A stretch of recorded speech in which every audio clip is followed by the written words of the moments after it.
Hi, y'all. Thank you for joining us. I'm Roxanna Asgarian. I'm a Dallas-based journalist who writes about the child welfare system and other legal systems. I'm the author of We Were Once a Family, Love, Death, and Child Removal in America. I want to thank Women Make Movies for hosting and providing the Zoom room tonight. For 50 years, Women Make Movies has been championing women filmmakers and their stories. They support women producers and directors from the beginning, planting the seeds for a diverse and inclusive filmmaking landscape. As the world's leading distributor of independent films by and about women, they amplify historically ignored voices and challenge the mainstream media. A Woman on the Outside is a tender portrait of one family striving to love in the face of a system built to break them. The filmmakers wanted this film to center the voices of families who experience incarceration and the child welfare system. Tonight, this is an opportunity for social workers to hear from these families and an opportunity for hopefully a really juicy conversation. The filmmakers are here, director, producers Lisa Reardon Seville and Zara Katz, and producer-writer Kiera C. Jones. I think this is a good time to play the trailer so you can see what we're getting into tonight. I believe I was about 5, 6. Because it was so far, my mom couldn't really drive. When I got inside, I remember running up to my dad and just smiling. From that point, I didn't get a chance to see him until I was 19 and was able to drive myself. The prisons are so far, hours. I started the van service to keep families connected. For all these years, it was really just me and my mom. Me and Kristal, we've been through thick and thin together. Most of the men in my family were incarcerated. My brother was sentenced to 10 to 20. In his eyes, he like, my son is cool because my sister is taking care of him. My dad, he'll be out soon, and we'll have a bond together and have a relationship. It is systems that are in place that disrupt the Black family. Black women, I don't think we're given enough credit for how much we actually bear. When I'm out with friends, that's probably when I act like a 28-year-old. But other than that, so many people depend on me. Say cheese. Cheese. I hope when my son come home, he stay out here. I don't think I can keep doing this much longer. No more jail, Ma. Come on, I want one good family picture. It is traumatic when your loved one is going to prison. There've been moments where I wanted to give up. Like you're on a roller coaster that won't stop. I want my family home, but I don't think we know what it's like to be a family on the outside.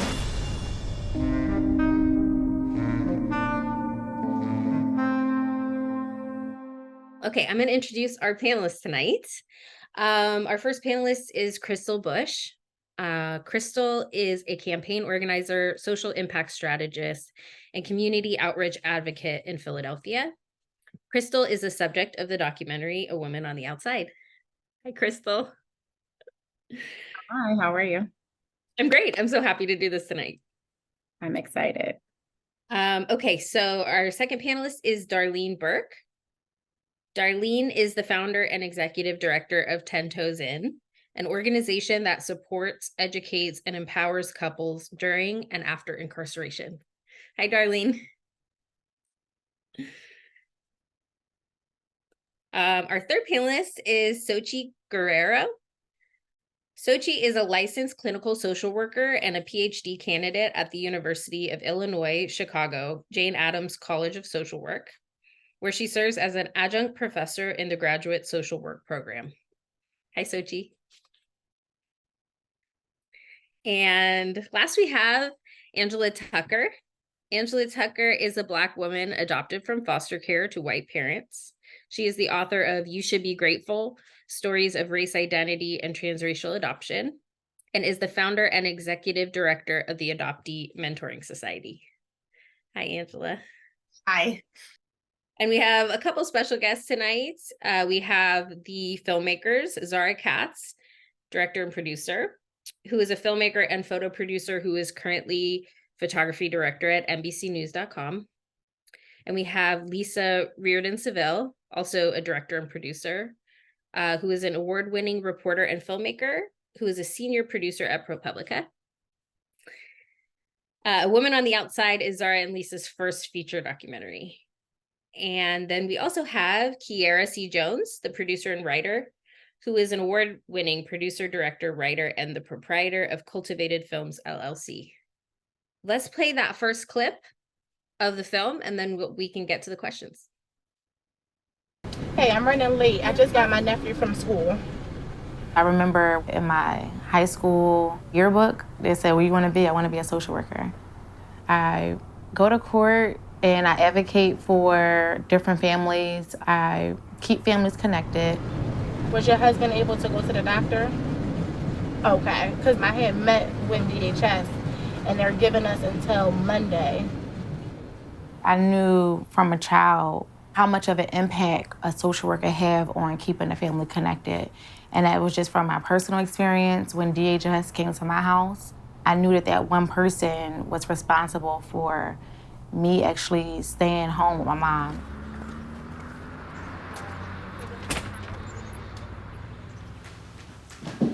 Yeah. Hey, what's up? I heard about you. How you doing? Good. How's everybody? Good. Okay. Oh, so you got a 36 out of 37 because you missed one. But we working on another one too. That's an improvement. You're doing your assignments. Kristal, he's not following any of his classes. So you got different workers that's in and out of your house, making sure that you're doing everything right. Being a social worker, I was able to advocate for my nephew, but someone who didn't work in the system, it can be very intimidating. All right, Nave, have a good one, okay? Have a good one. When I first got Nave, I thought it was gonna be easy. I know a lot of the attorneys, I know a lot of the judges, and I know a lot of the social workers. But having somebody come into your personal home just put a whole different level of pressure. You always just have this worry. At any moment, they can decide to remove Nave out of my care. Kristal, so this first question is for you. I really was struck in the film with how your experience is so, you really straddle both sides because, you're a professional social worker and also you've experienced the system as a loved one and a family member and also someone who's adopted your family member. So I feel like you have a really kind of amazing insight into into these systems. And I was wondering, I'm curious about how your personal experience shaped the work that you choose to do, and also what you saw as someone with lived experience of the systems the things about those systems that weren't working, that were either needlessly punitive or were kind of set up without thinking about the families who are actually involved in those systems.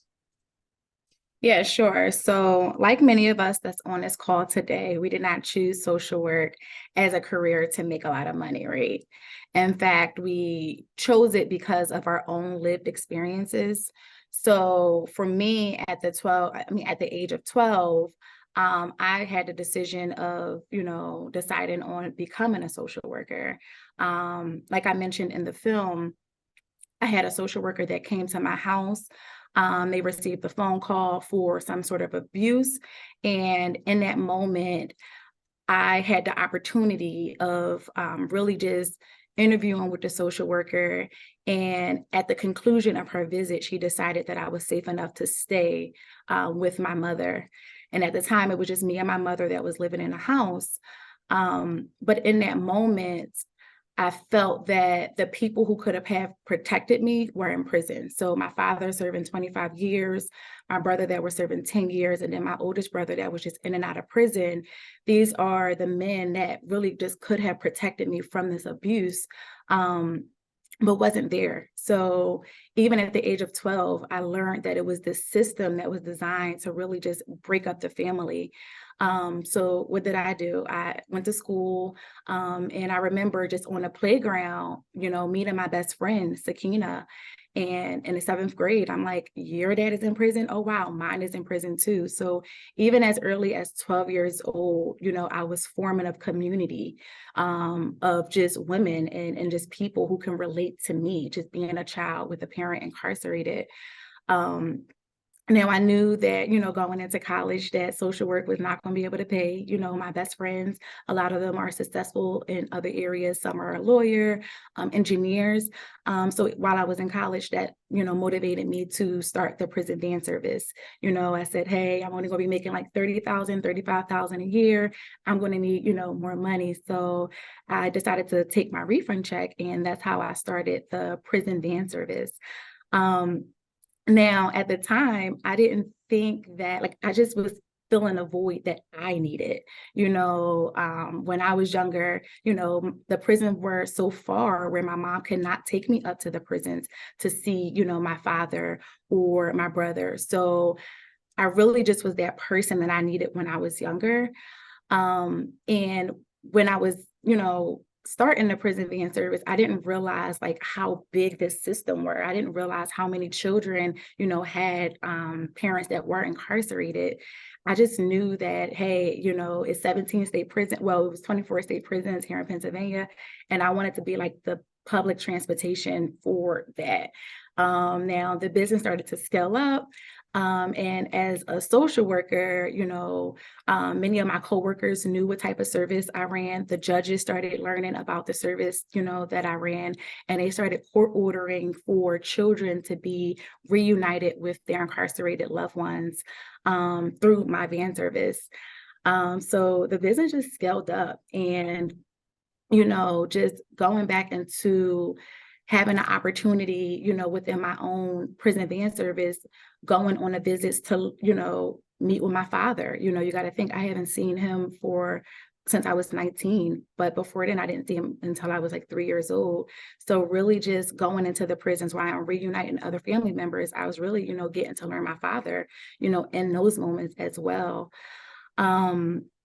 I also want to say just what influenced me to adopt my nephew, Nave, was really, I knew firsthand what it was like to have, a parent that was incarcerated. And I just felt like some sort of survival remorse, where I just, had to just jump in and, save him from entering into the system. Now, it was a lot of hiccups. And, in my opinion, it was drawn out. But if I did not have the personal experience as a social worker, if I did not have my personal lived experience, I would not be able to effectively advocate for him. So, yeah. Yeah. The prison van service itself seems like an example of a gap that you filled that, potentially it's a problem that isn't being addressed by the state systems. So that's an interesting, it's like an example of the ways that, that maybe the people who are making the rules and the situations aren't understanding the lived experience of the people who are going to be, of the communities and the families that they're serving. Yeah, I mean, when a parent goes to prison, it's different than when a child experiences the loss, like a death of a parent. And I think we live with this shame. A lot of times when you mention oh, my father is incarcerated, and the follow-up question is, oh, what did he do? And then when you say what he did, is now you got to deal with that shame of people judging you and possibly just may not really receptive or being able to support you. Then, hey, my father or my mother died of cancer, or or something else. So I would definitely say that there are very limited resources for children who have parents incarcerated, and a lot of times we really we kind of silence ourselves. We kind of really don't become vocal, just because of our parents being incarcerated, and we just live in silence. And, It's not until you probably meet like another child or someone else in your shoes where you can kind of bond and relate to them and discuss the different issues or challenges that you face. Not being able to see that incarcerated loved one, or even just grieving, a parent that is still alive. So yeah. Yeah, for sure. That strikes me as having a similarity with kids who are in the foster care system as well, because there's like a shame piece that kind of prevents people from maybe getting the emotional support of dealing with being separated from their parent just because of the circumstances or what, other people may think of the circumstances. That's a good place for us to go into clip 2, if we're ready for that. My dad, I didn't talk to him in a while yet, but I hope soon he calls me so I can talk to him. He's getting out next year, which is coming up, but he'll be out soon. And we'll have a bond together and have a relationship with each other.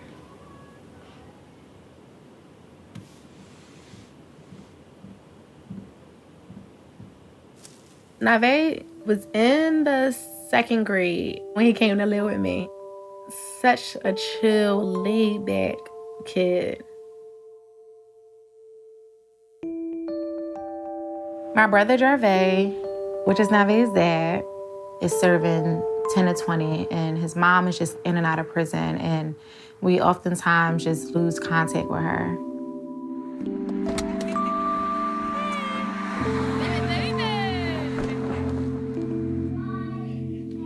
Nave is 11 now. I'm in the process of adopting him to make sure that he stays in our family. Say cheese. Cheese. He takes in a lot. One day I'm the mom, one day I'm the aunt, one day I'm the friend. Despite our uncertainty, he's a good kid. I was thinking, Kristal, that it must be kind of wild to see Nave at that age. She's probably looks a lot bigger to you now. Is that right? Yeah. So he's 18 now. He's Oh my gosh. Yeah. Oh, I know that feeling. So this question is for Angela. I want to talk about your experience as a transracial adoptee, because I think it's really important to this conversation. I wanted to ask about how your experience growing up was impacted by other people's assumptions of you, of your birth family, and of your culture. Did these assumptions match the way you saw your experience? Did they shape your worldview? And, I also hope that you can speak to how important kinship relationships are to a child's sense of self, developing self, and how the state does or does not support those relationships with family members. Yeah, so I am Black and I grew up with white parents in a predominantly white town. My parents adopted 7 of us, and all from the foster care system, all of different races. And predominantly the perception of our family was that my parents were just saints for what they've done. And I was born in Tennessee and adopted to Washington State. So across the country, grew up in a closed adoption. So I didn't know anything about my birth family, except for what was written, which is that my birth mother was homeless and poor, and we knew little details about the rest of my brothers and sisters who are not my biological brothers and sisters. So in general, the perception was that my parents rescued us from what would have been doomed for failure. Even though people didn't know our birth families, I really didn't even know. But that unfortunately did shape my worldview as I grew up. It's really hard not to, although my parents did a really great job of deflecting those comments or talking to us about the reality of racism within America. And instead of saying like, when people would say, oh, you're so lucky to be adopted by them, my parents would usually respond with something like, luck doesn't have anything to do with adoption. And then in private, they would talk to us about white privilege and how and why they came to be able to adopt so many of us, and why so many of my siblings are Black and so many foster youth are Black and brown. So thankfully, internally in my home, I was having a really rich conversation about the realities of racism within child welfare, but externally, the message was always that I was better off being in this predominantly white space, getting the white people's education. And that was really tricky. And it has evolved in making it hard for me to kind of extrapolate my identity and figure out who I am. I think part 2 of your question was around kinship care. And it wasn't until I met my birth family about 10 years ago in my mid-20s. And it wasn't until then that I learned that I have aunts and uncles and people who would have wanted to parent me if they knew about me. And that heartbreak is excruciating, not simply because for me to then be able to see what could have been, but it's heartbreaking because I also was working within the child welfare arena, and I was seeing that part of the difficulty of adoption is that it's such a long game. And so all the people who made the decision not to investigate if there were relatives that my birth mother or my birth father had, none of them can be held responsible for the pain that we all feel now, having seen my life and now that I'm separated and trying to mend that relationship back again. So it's really tricky. But it's all too common. I think so many of the workers at adoption agencies are not social workers, they're caseworkers. And they're people like I was, fresh out of undergrad.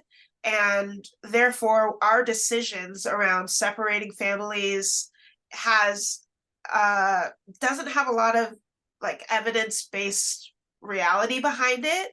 Thankfully, I had lived experience that guided my decisions, but many of my colleagues were kind of well-intentioned young white folks who, just because of how they grew up, perhaps had some biases against Black and brown families that they couldn't parent a child. And I know something that I talk about a lot is how I was just talking to a friend about this today, actually. If there's a white mom at this dropping her kid off at the school bus and she's wearing her pajamas and maybe she has like alcohol in a flask and she's sending her kid off to school and it's just like, I'm so tired. That could be a funny thing that she might put on social media, like, oh, parenting is so hard. And everyone will be like, I get it. Yes. But if a Black mom is doing the same thing, it's really often that's seen as potential neglect or abuse, or someone needs to be called in, or are the children okay? So that I paint that picture not to place any blame, but instead it points to how deeply we view what constitutes a safe family or not. And that's unfortunately kind of what I was seeing when I was working in the child welfare field. Yeah, for sure. That is something that has come up in my reporting a lot as well.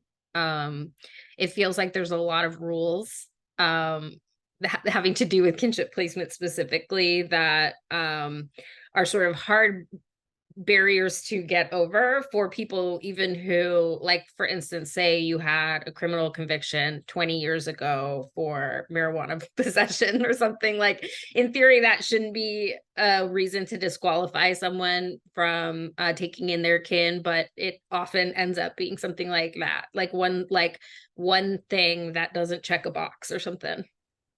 Yeah, and I think so often there is intergenerational trauma. And right now, the answer to that is let's remove the child altogether from this family to stop the cycle.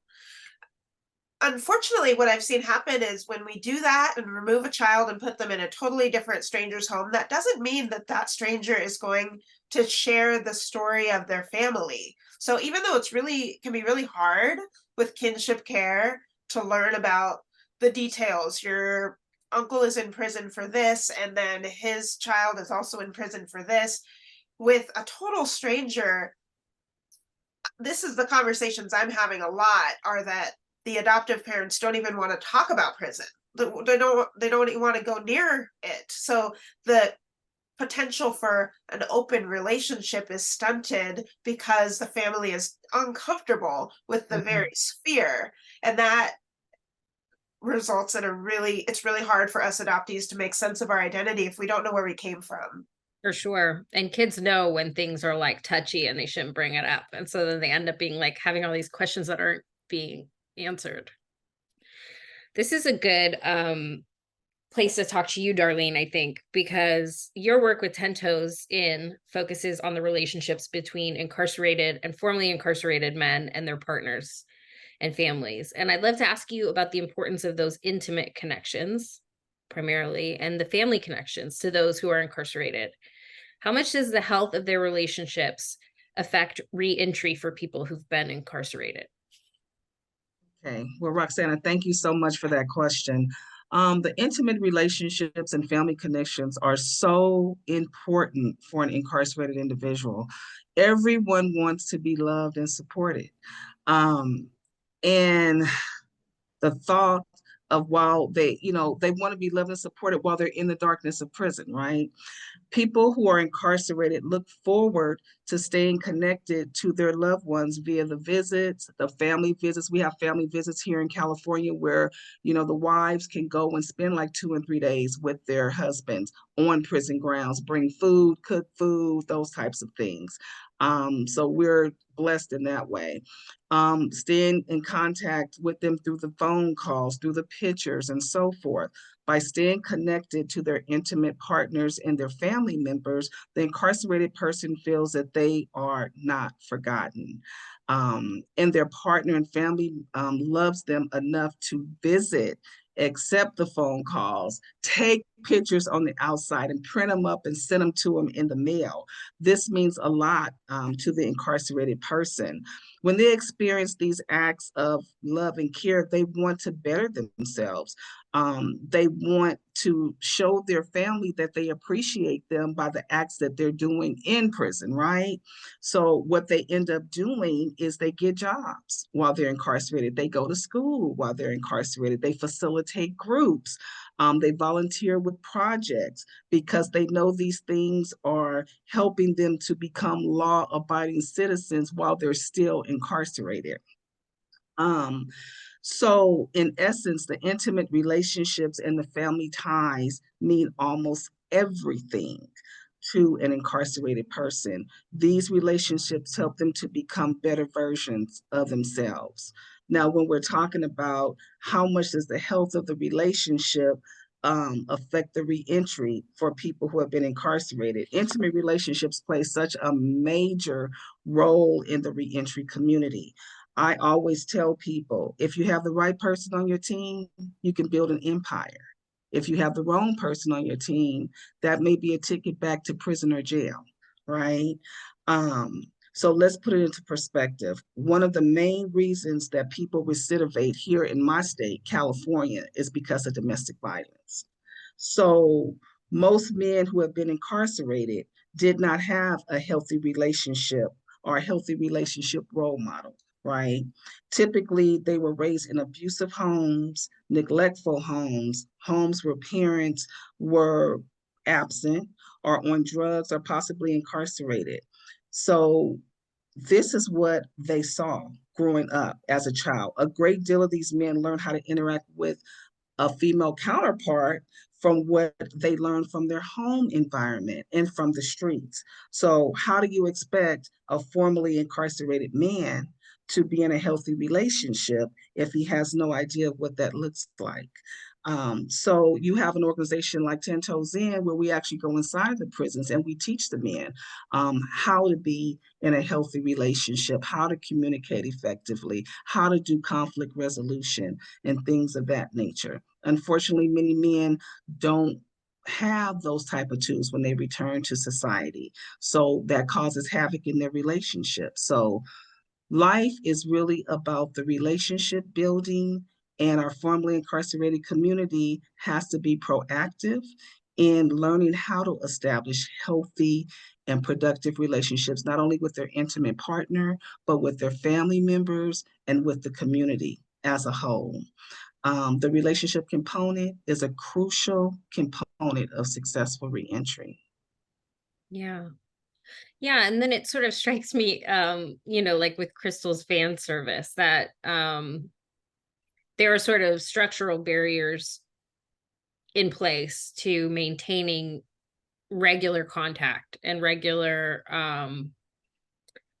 regular visits, regular communication, how that stuff can really because it feels like for some people who have incarcerated loved ones, they feel so far away from them.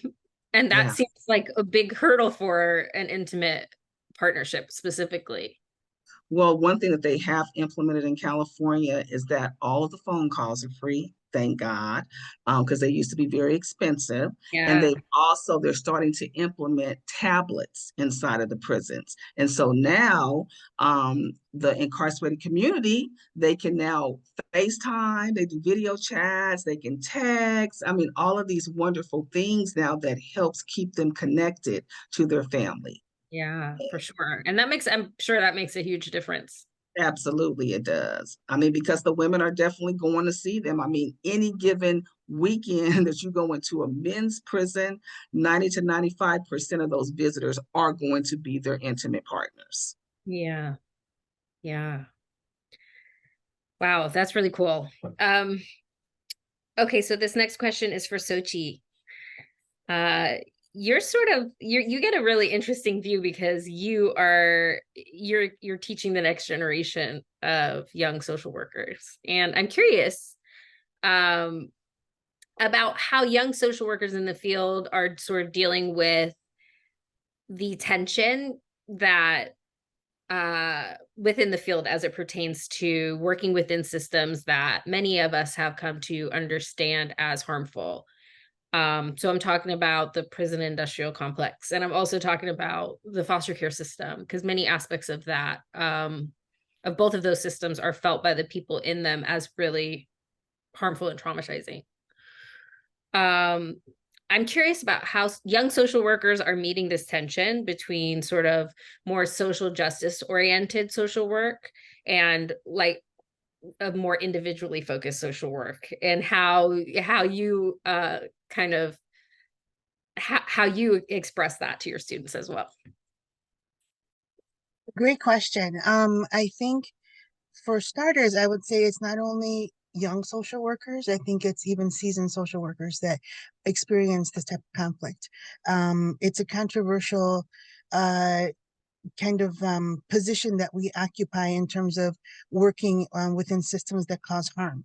There's lots of disagreement even within the profession in terms of whether or not we should have a role within those types of systems. And so the conflict is ongoing in terms of, how often, we're working in spaces in which we might be the lone social worker, in the office or at the table. And it's, up to us to advocate and to really voice, the needs of the people that we're serving. And so it's a really difficult space to be in. And what I'm finding is that social justice should be a part of every social workers, whether they're working on the front line, whether they're working in macro social work. Social justice is a part of our ethics, and so that should always be part of our practice. But we are working often in systems in which that's not necessarily the focus, especially when you're working in the carceral system, in which it's still in historically and continues to be a place of punishment, and a place where that's the main goal is, social control of some of the most marginalized people in our society.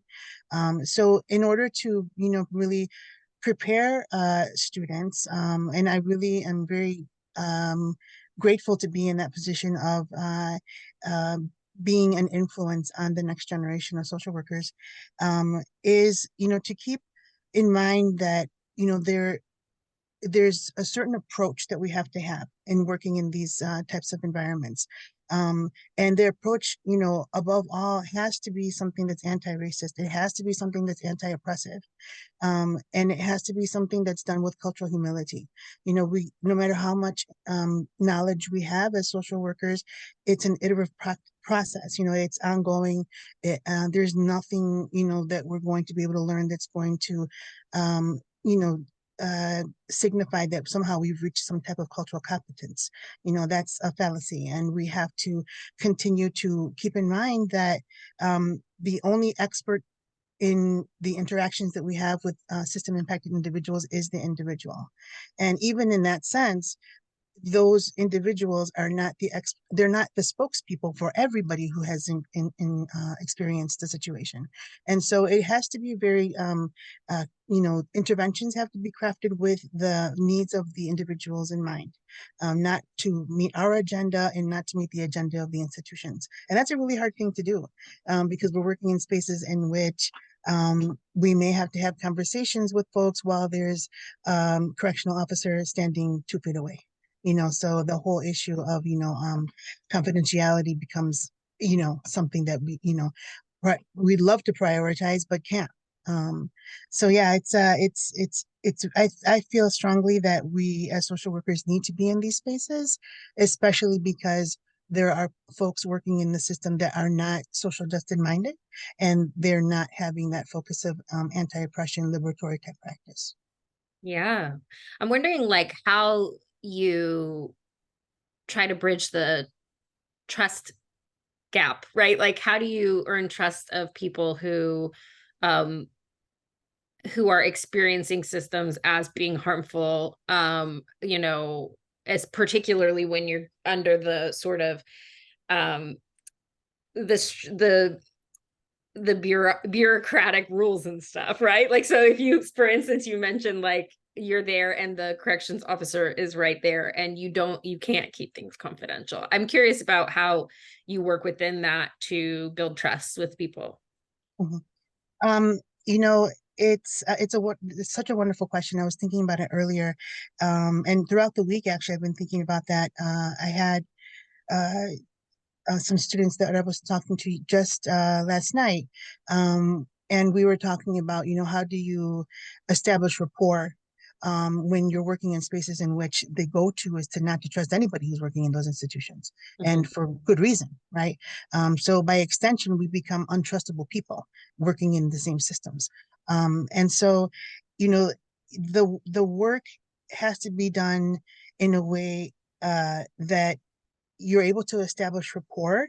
And I feel like the best way to do that is to first, above all, you have to be able to see the person that you're serving as yourself, as your equal, as a human being, regardless of what harms that person might have caused, and regardless of whatever reason they became ensnared in the system, that is another human being sitting across from you.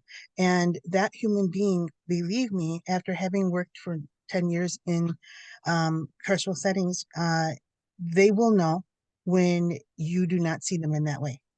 And I think one of the best kind of quotes that I heard, it was actually a training that I went to on restorative justice, how to do peace circles and how to work with folks to do conflict resolution, especially younger people. And the trainer basically said, the root of restorative justice and restorative practices is relationships, and making connections, building relationships in order to resolve conflicts. And what she said was that, people generally do not care about what you know until they know that you care.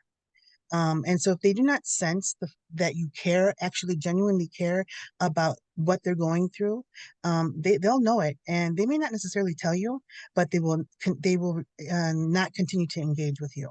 And so at that point, if you have not demonstrated in your demeanor and in the way, even in the way that you're speaking and the language that you use, eye contact,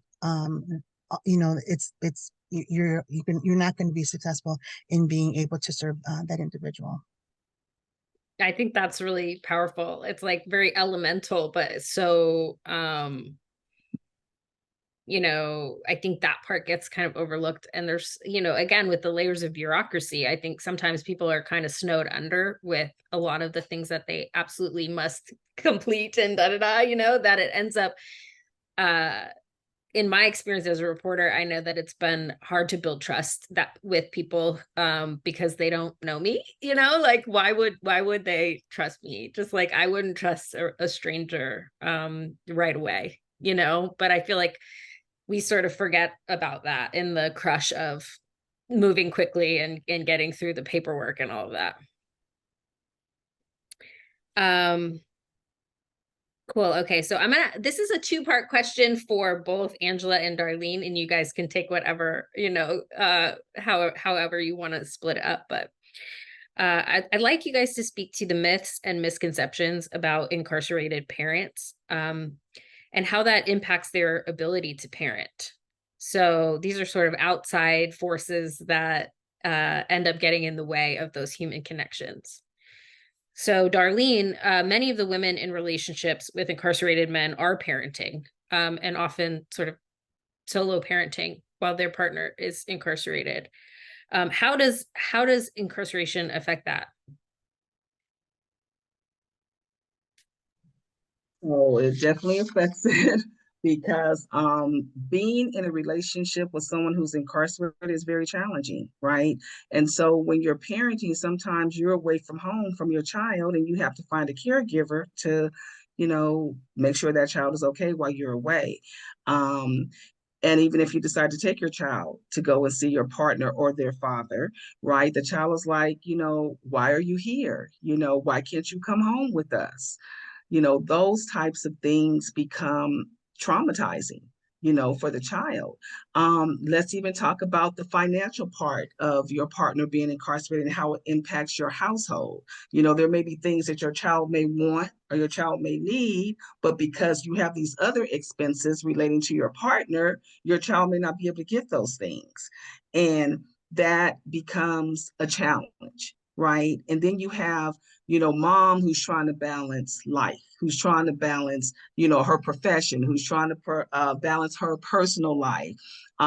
That becomes very taxing on the relationship with the child because the child may not feel that they're getting the type of attention that they deserve to receive from mom, right? So all of these things, and then it may come to a point where the child starts having behavioral issues, right? Because they see all of these things going on, and they may be ashamed of their father or mom's partner who's incarcerated. And like I believe Kristal was saying, the kids are asked, well, what is dad in prison for? Why is he away from home? And they don't know how to talk about that. They don't know how to answer that question. So all of these things, these are the dynamics that women who are in these types of relationships, these are what they face, consistently. Yeah. And Angela, how does incarceration impact children in foster care? What are some systemic barriers to keeping families with incarcerated members together? Yeah, I mean, it is tricky. It really depends on the caseworker typically, which is unfortunate. But I am oftentimes empowering foster parents to advocate for the child's best interests, which include seeing their parents or knowing their full story of where they are, why they're there. I have worked with a few families where the child was not allowed to see their biological father who was in prison for a certain amount of time, and that was mandated through the court. But that didn't preclude the foster parent from driving by the prison, and this is what I was recommending, is that they drive by so that this child can start to understand what that place is, and that this building doesn't become this big scary thing that we don't talk about, we don't look at, we don't think about. And what was so beautiful, this child was 9 years old, this on my case, was we went through a process of getting there, but all the adults had these big fears about what he might start to think as the family was abiding by my suggestion that they drive by. And in reality, this 9-year-old boy, he was like, do they get presents during Christmas time? Is my dad gonna get to open a gift? What's the, and it was like, it reminded everybody that something I talk about a lot is a barrier to helping youth in foster care and adoptee understand the stories of our ancestors, of our parents, is perceived fears that aren't actual. And that's one of the strategies that I like to work on, which involves usually, like, if we can get a diverse group of individuals together, not just race, but age and life experience all together, to talk about whatever the fear is, and just suss out two things. Is it a perceived fear, just one that we have based on our own thoughts, or is it actual? Is somebody in danger if we do X, Y, or Z? And when we do that experiment, oftentimes we find that the fear is unfounded, but that conversation isn't happening as much as I would like to. But when it does happen, it results in this, which may not be that a child gets to see their child in prison, which we hope they can, but for reasons sometimes outside of the foster parent's control, certainly out of the child's control, if they can't, what is within your control? Something that I loved for myself was the one detail we knew about my birth mother was that she struggled with houselessness. And even though I was across the country, didn't know her, my parents at a really young age took me and all my siblings to places where we interacted with houseless people often. So as a really young kid, it prevented me from feeling like, homeless people are stinky, scary, all these other things that society would have taught me. And then I would have thought that about my birth parents, and then in turn would have thought that about myself. Yeah. So instead, I was just learning really simple things like, this person hates green beans. Yeah, like human being things about getting to know someone. That's really, I think that's really profound too, what you said about perceived fears, because I think a lot of times grown-ups project things onto kids all the time, right? But in this case, it's like, I think kids really are thinking about like the very sort of human, does he get presents? I think that's a really beautiful question. Okay, we're gonna get to some audience questions here in a second, but I have the last two-parter, which is for Kristal and Xochitl. I want to talk a little bit about trauma and how trauma affects and impacts all of this stuff, because I think it's really woven into everyone's story in multiple ways, probably. Kristal, you experienced personal trauma, and some of that is in the film. And I'm curious how it impacted and it continues to impact your work in communities. I'm curious about the, supporting people going through the same thing that you're going through, how that impacts your self-care and your mental health and all of that. Yeah. Starting out with the prison van service, it was pretty easy because, not that I was naive, I just thought that if I reunited people with their incarcerated loved ones, then we were just helping to solve like the recidivism rate, right? But then it was when my family came home when I realized that, I am up against an entire system that is designed to just, keep them going back. So now with the work, going back into the work after just the news of my brother passing, and even memories that I remember just driving to the hospital. Like, I just remember that, me driving to the hospital, I was in a space where I was like, listen, now I gotta adopt his 6-month-old daughter. Like, I just automatically just got put into this role where I just thought that I was going to have to just save his daughter. And a lot of the work that I do, it do become difficult because I do the work just based off of my own personal experiences. So, going back into just advocacy, just in a different room, as far as cannabis equity, I'm now learning how to, have the conversation with my brother who passed away, his daughter, and even the person who murdered him. And that takes a lot.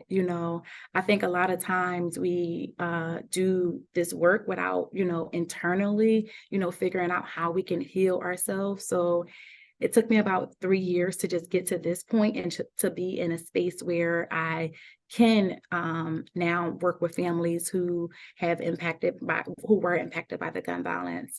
I must say, it is extremely difficult because a lot of times you are just constantly reminded of just the trauma. So there are moments where I am working with families or communities where I am triggered. But a lot of it is just ensuring that I do that own work within my own family before I turn to starting a new program or just working in a community. I prioritize, just my self-care. I am very, just selfish of just my self-care, whether I'm going to the gym, therapy, and ensuring that, I just stick to that because I was once at a place where I was burnt out, and burnout is so real. It's so dark. Depression running my family, suicidal, running my family, drug addiction running my family. And at first I used to, when a doctor asks you oh, does these things run in your family? I never understood the correlation, but as I get older and I see, if I'm not adopting those healthy coping mechanisms, that I may fall victim to some of those issues that ran in my family as well. So yeah, I was once at the point where I was burnt out, where, I was depressed because I didn't know all of the answers. But I think what keeps me going and doing this work is, just really taking a look at my own personal trauma and where I am, and being honest with myself and understanding that, I can't do it alone, and just being very intentional. Whereas before, you could not have told me that I wasn't going to have prison van services in all 50 states. I just thought that I was just overly ambitious, and I just thought that I was just going to have this van service and we were going to be public transportation. But now, I'm moving with more strategy, and just practicing self-care is so important. And no, the answer of no, the power of no. So before I used to, be this people pleaser, and I'm yes, I can do it. But no, I'll say no in heart now. So, yeah, it is challenging at times, but just making sure that I'm doing the work internally before, I just go out, and understanding when to stop, I think sometimes we stay in these roles or we stay as a social worker for so long, but knowing that, you can still be doing social work outside of working, as a social worker. So just knowing that power of when to, just stop and just say, hey, enough is enough. So still practicing that, but yeah. Yeah, I love so many parts of that. I think burnout is so real. It's it's a word that we all talk about, but when you're going through it, it is such a long, intense process of it can really just upend your whole life and your mission, your sense of mission, your sense of what you're doing it for. I feel and this is what I want to ask you about, Xochitl, is I feel that's rampant, particularly, I write a lot about the child welfare system, and I know that the turnover for CPS caseworkers is extremely high, in part because the trauma load of that profession is so large. And I'm curious about how you see that, and also like how intentional, like are things changing where we're being more intentional about trauma work, both like trauma informed service for the people who are getting services from social workers, but also like trauma informed care for the people who are seeing a lot of really intense stuff on a daily basis. Yeah, I think that there definitely is movement in terms of making sure that the social work education is emphasizing trauma-informed care and trauma-informed practice. Definitely much more so than when I was a student, which was more than 20 years ago. So that was not necessarily emphasized 20 years ago in terms of trauma informed care. It was not yet the kind of in the vernacular the way that it is now, and even in the general public, folks are talking about trauma informed everything, trauma informed research, trauma informed policy, trauma informed practice.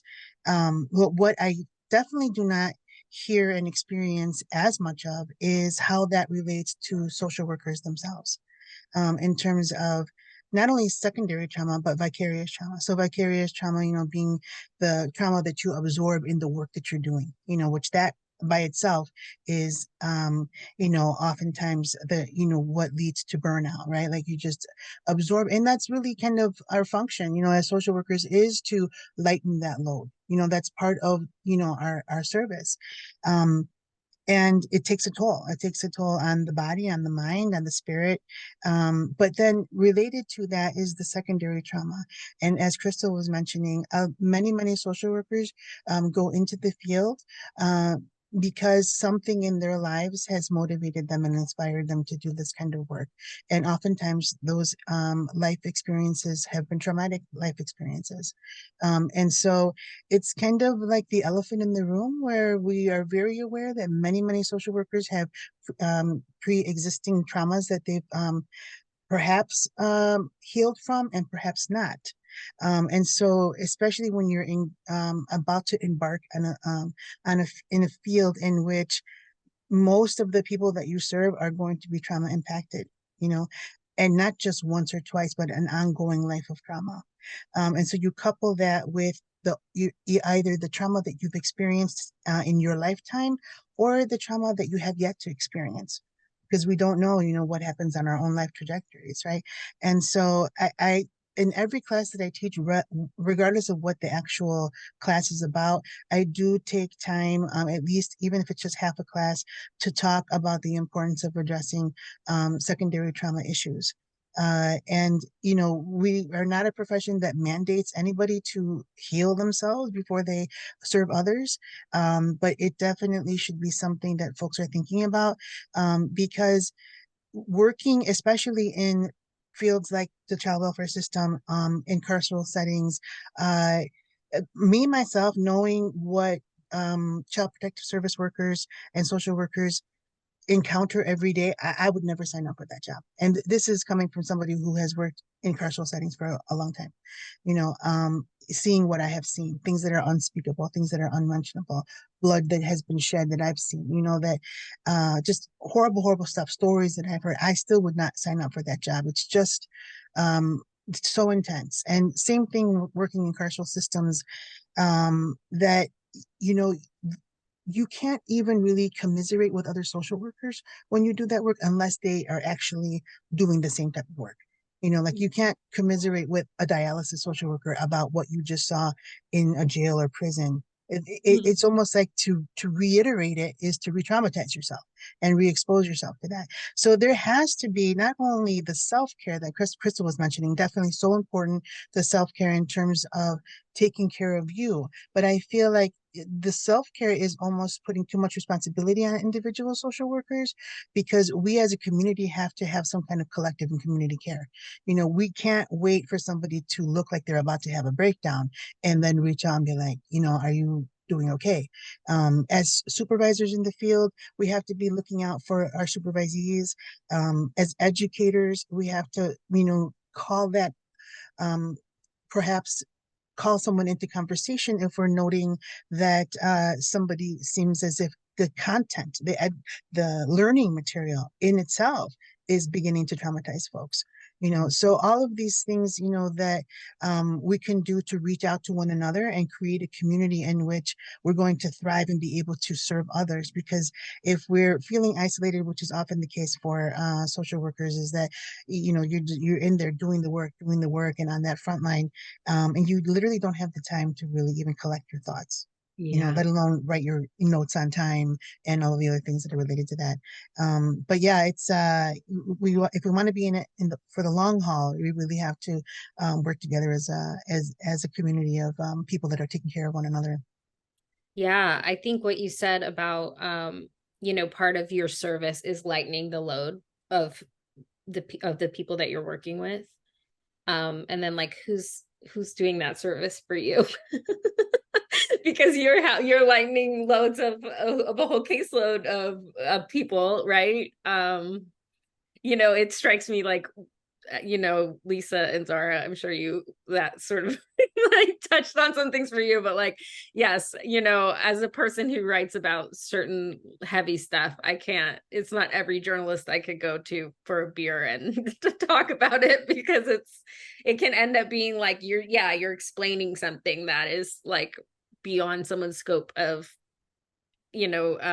ability, and also you're just making yourself feel bad too by by not being heard or witnessed, because I think that everybody needs that, like the people that are within the systems and all of the people who are like the web of people who are working with those folks.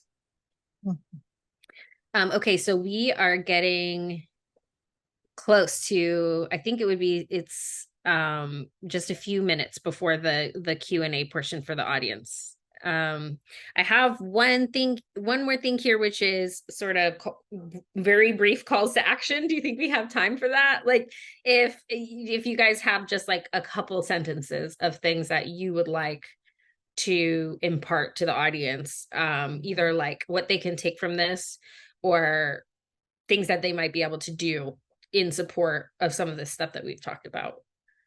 Do you want to start, Kristal?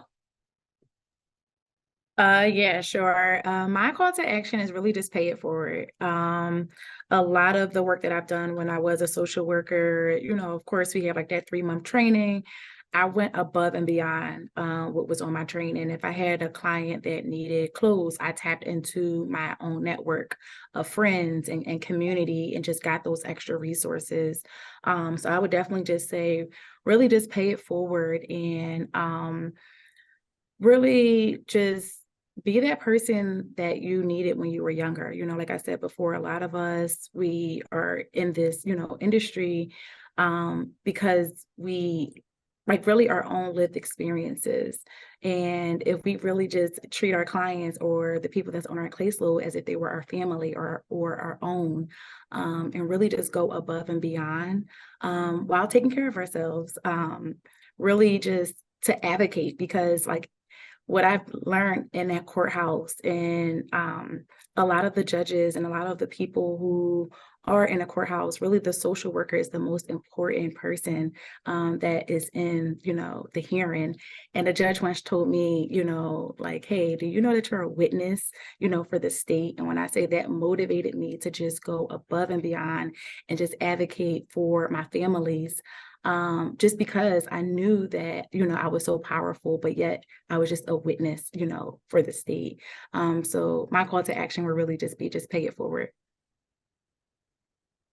How about you, Darlene? I would just basically say really focus on cultivating those relationships and the trust, because people who are incarcerated and formerly incarcerated people, they have a very, very hard time trusting anybody. So once you're able to build that trust with them, they're going to open up to you and you're going to be really able to help them with a successful reentry and even being successful behind the wall and helping them with their children. So it's really about, the relationship building component. I love that. Angela? If you work in if you're working in an agency that is kind of just doing the alluding to kinship care as the next frontier for adoption, make sure to ask a question of the staff, like, are we prepared? Because I do think there are differences for social workers who have been used to working with stranger adoption, going to kinship. It requires different skills. So ask questions, are we ready? Yeah. How about you, Sochi? Well, so many things are coming to mind, but I think, one of the things that would be wonderful, especially for social work educators and social work students, is to make note if the learning materials that they're exposed to are including things that are not only about impacted families, system impacted families, but written by them as well. There's lots of great things, articles and things out there that we can use as social work educators to inform ourselves, because we don't necessarily want to wait until we're exposed to the field to start learning these things, and there's probably, and this includes classes that are not necessarily about the justice system. Every, class that is taught in the social work education, whether it's about, folks that are dealing with housing insecurity, poverty, all of these things intersect with the justice system, and so it is definitely always the right time to include that kind of content. And I just very quickly want to shout out two books that I think are tremendous resources. This one is Anti-Oppressive Social Work Practice and the Carceral State, by Dr. Patricia O'Brien and Dr. Judith Willison. A phenomenal book, full of resources, wonderful for social work students and for social work practitioners. Dr. O'Brien is a tremendous guidance and mentor to me, very seasoned social workers. And also Colorizing Restorative Justice, which is all about restorative justice. And it's everything in here is written by people of color. And so it's really important to make sure that the learning materials that we're absorbing as students and as people who are educating, that the voices of folks of color and folks that are impacted by the system are out there and being amplified. Awesome. That's really great. Maybe you can write those titles in the chat just so that people can look them up, because that's really, I bet you a lot of people that are in the audience would be interested. Okay, so let's see. I have a few from audience members from earlier, so I think I can start with, let's just take a quick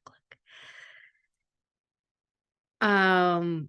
A list of resources to share with families with incarcerated family members. I think we are going to have a resources page that will be added to the film's website soon.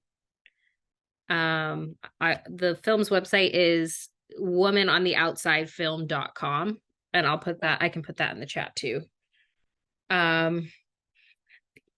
This is a good question. What is your biggest advice for newer social workers working in the legal space? If anyone wants to jump in on that one. I would love for folks to read the article called However Kindly Intentioned, and it's about CASAs and the inception of the CASA program, which is really helpful now. It's related to the legal profession because CASAs, which are court-appointed special advocates or guardian ad litems, VGALs, have a really strong role in a case of a child. And it's important to know the history of how it started and now how it's being reshaped in a really powerful way. But yeah, if you're going into the legal world, I would love to read that. I will grab that and put it in the chat.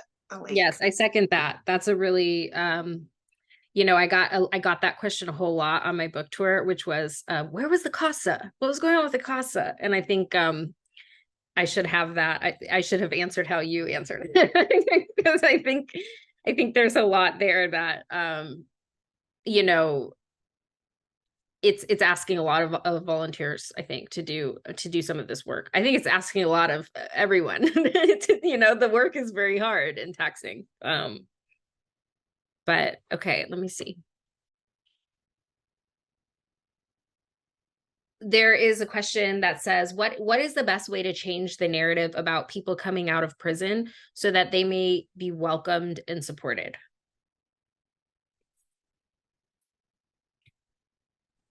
I would like to address that. We have to have the mindset that these individuals are given a second chance and that change does occur before they leave prison. And all they need is support. Trust me, I service formerly incarcerated men. They've done from 7 years to 43 and a half years in prison. And before these men left the prison, they changed their lives, they transformed. And when they know that you believe in them, when they know that you support them and you're giving them tools and resources to be successful, it makes a difference. And we have a 98% success rate of them not going back to prison or jail because of these things. Make them feel welcome by believing in them and believing that they deserve a second chance. I love that. I think that's really important.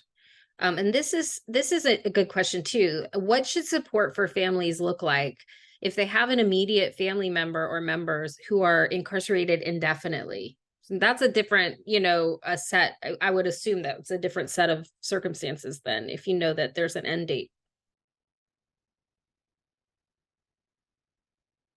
I wanted to just speak to that really quickly because it was really on my mind earlier.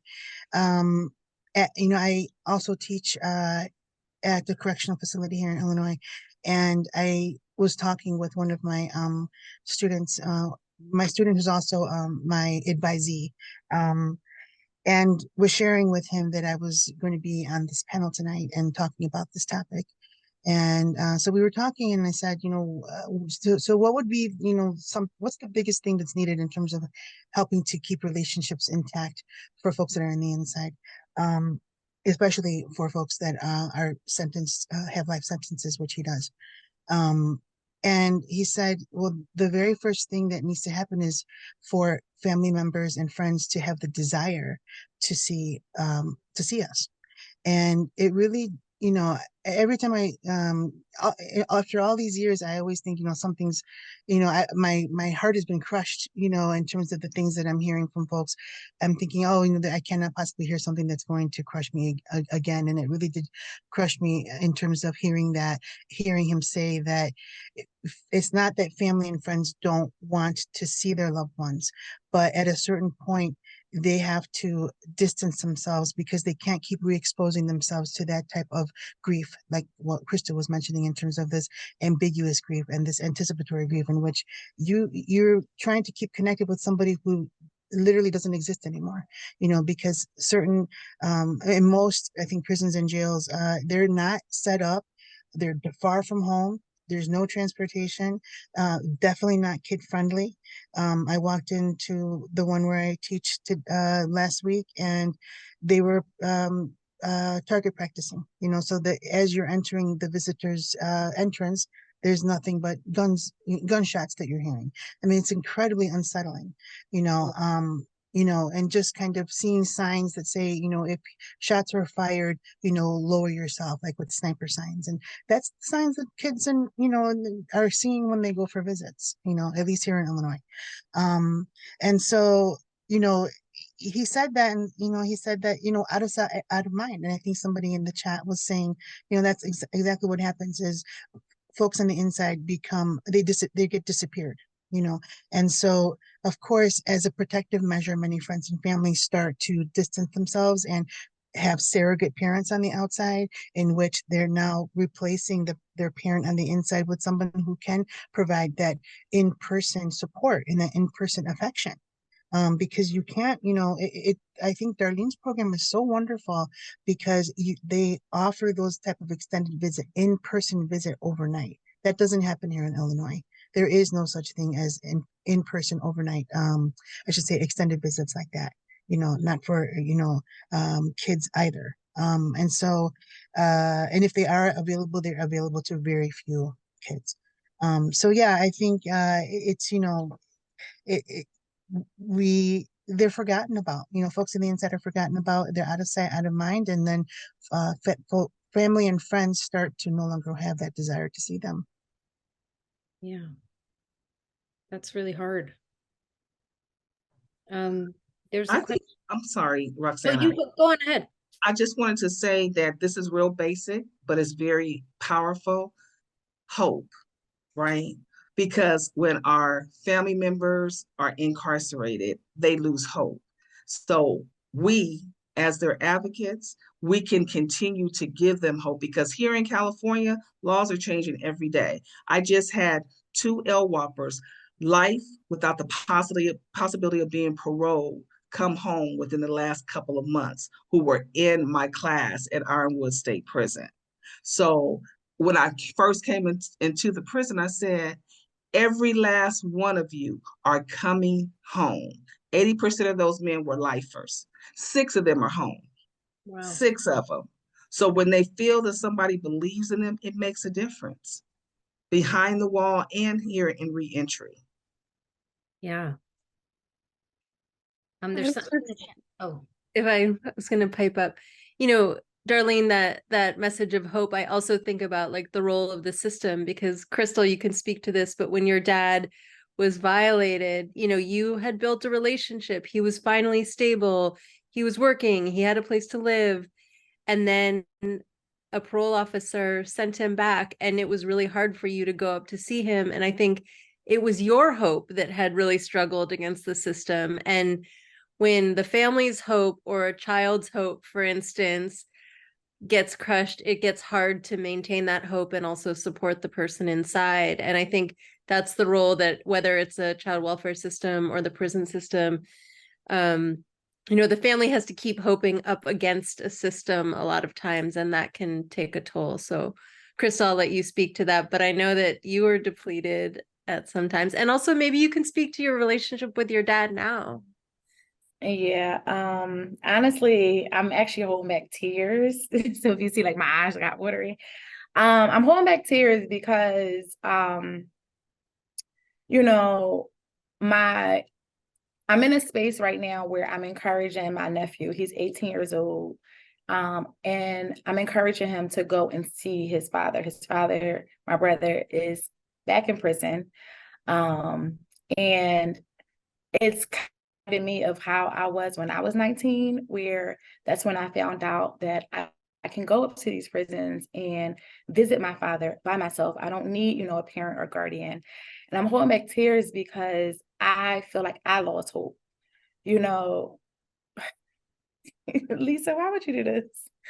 But no, I feel like I lost hope, but in this space, I'm still, encouraging my nephew to be there for his father, like encouraging him to go and see his father, even though I don't show him how it's emotional for me. I don't show him how I lost hope, because, you see that you are just up against this system that is really just designed to just break us up. And it don't matter all the programs that I put out there, all of the people that I help, when it's our own family, it's different, and to be going back for the second, the third time, to be experiencing, your brother dying because after suffering the collateral consequences, just of being incarcerated, is kind of like you begin to really just lose hope, and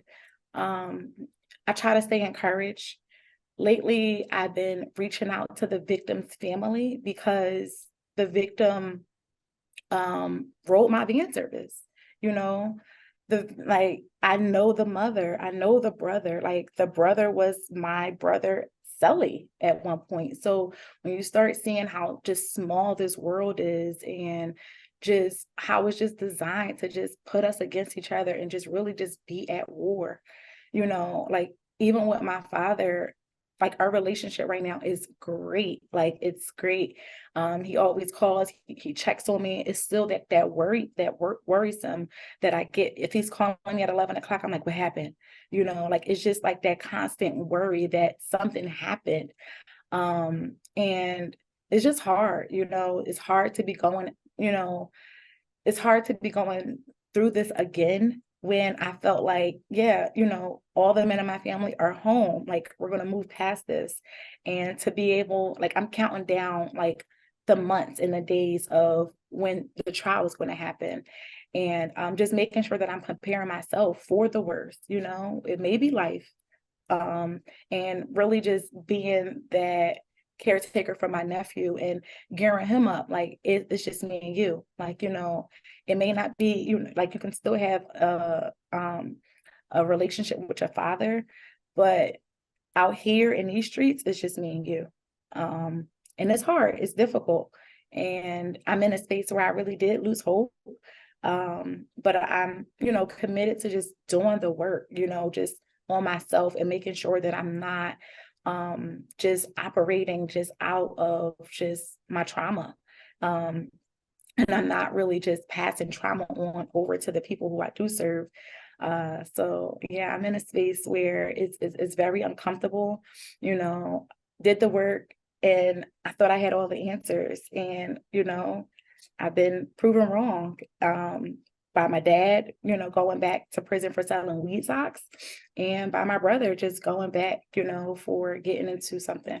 So that's it. But it's so emotional. And yeah, just trying to keep hope alive, but it's very, very difficult. I appreciate your honesty about, like, at times feeling hopeless, because I think it can be hard to get across, like, the emotional intensity of how you really experience them, you know, like when people ask questions it can sound like you do have it figured out, but it's like you have to live it every day, you know. It's not it doesn't just get solved and then go away forever, you know. Even the things that happened way in your childhood, they come back, you know, up for review and stuff. Yeah. Okay, so I think we probably just have time for one more, because I still have to read a couple things before we are finished. So is there any work on changing the systems parallel to changing how the work is approached and done? That's a good question. I feel like I'm taking it to mean, like, is there any pressure for the systems themselves to be changed for the better from the outside, rather than just the social workers themselves handling it better? Well, I just wanted to speak really quick to that question, if I could, because we, you know, have not discussed the whole abolition approach to this work, you know, that we're doing in carceral systems.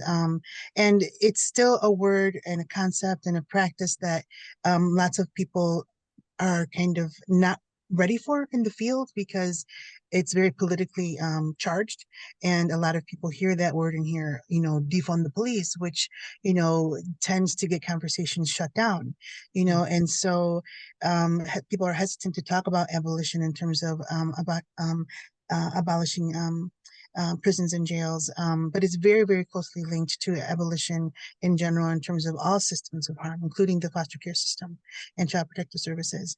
And it's a huge ambition in terms of, you know, abolishing systems that have existed for more than a century, you know. But, you know, along with abolition, I think abolition, you know, is you know, it can happen in incremental stages. And I learned that from one of my, the greatest mentors in my life, in terms of, you know, abolition, not necessarily, it's not going to happen overnight. It cannot happen overnight. And there's folks that are, you know, entrapped in the system now that we need to do something in order to address the harms that are happening in the here and now. And so decarceration is kind of a concept that definitely all social workers should be aware of. And we were talking about it just last night. I was with my students. They were not familiar with the social work grand challenge, which is to try to engage in decarceration efforts, which is to minimize to the greatest extent possible anybody that's going into the system. So, and prevention efforts, of course, and real quick, I'll just mention like policy. Policy is something that a lot of social workers tend not to engage with in terms of that macro level social work. A lot of us are on the front lines, but policy is as much a part of the criminal legal system as anything else. Kristal was mentioning how her father, part of that reason that he went back in was for selling the weed socks. If that was not that policy by itself, essentially that's what happened. In order for something to be illegal, it needs to be a law and a policy, stating such. So for social workers definitely need to be in there, making sure that policies like what brought Kristal's father back in, don't exist. That needs to be addressed on the policy level. I love that answer. And I think we're wrapping up. I do want to say, I think the abolitionist framework and the ideas and kind of ways that it changes the way that you think about punishment and the necessity of punishment. And, that can be really huge. Like for me, it was very, important to the way that I approach my own work to understand sort of how deep our urge is to punish people and all of the harm that comes from that. And, that can happen on the personal level, that can happen on the systemic level, but I think it's really kind of important to get the mind around the concept, and I just want to say, this was so awesome. I really, really appreciate you guys being here. The answers were so good. You can visit the film website, womanontheoutsidefilm.com, to learn more about the film and impact campaign. If you are a university and you're interested in purchasing the film or hosting a screening for your library or educational institution, please visit the Women Make Movies film catalog for more information. Thanks to Kristal Bush and your family, to the rest of the panelists, Darlene Burke, Xochitl Guerrero, Angela Tucker, Women on the Outside Impact Campaign Advisors, Stanley Jamel Bellamy, Norris Henderson, Professor Nancy Lukes, Marlon Peterson, of course, the filmmakers, Zara, Lisa, and Kiara. And thanks to the Impact team behind the scenes, Tony Bell of Sassy Cat Impact Films and Frankie Bruni. You guys were awesome. The Impact campaign was created with the generous support of Chicken and Egg and Subject Matter. And last but not least, our hosts, Kendra Hodgson, Karina Dandishi, Nicole Collins, and everyone else at Women Make Movies. I think we just got it under the wire. Thank you guys so much. Thanks to everyone for being here.